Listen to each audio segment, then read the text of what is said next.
Rizal once said, ang hindi lumingon sa pinanggalingan ay hindi makakarating sa paroroonan.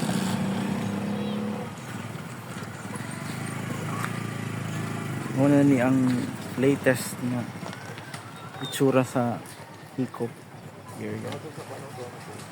Ruins na. Bahagi ito ng isang abandonadong kumpanya na dating pinakamalaking paggawaan ng papel sa buong Asya. Ito ang Hiccup Resources Incorporated. Nasa likod lamang ito, ilang milya ang paper mill. Nang nagtrabaho ang inyong lingkod na si Keskan bilang isang quality analyst ng mga raw materials sa paggawa ng papel. Kaya isang malaking panghihinayang ang pagsara ng kumpanyang ito matapos ang 12 taon. Ito na ang itsura ng dating ISO 9001-2000 level ng quality standards.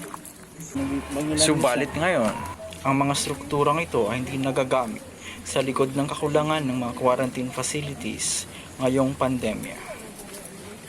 Bahagi buo pa man itong last. Ayan nga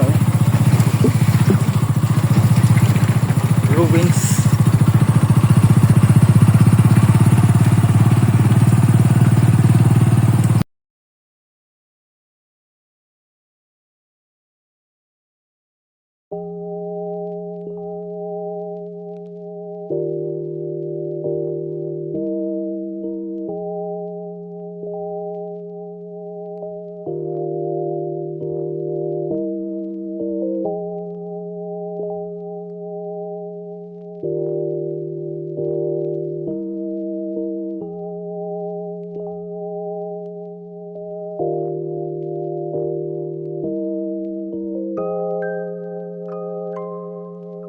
Forget to click the notification bell, subscribe, and share.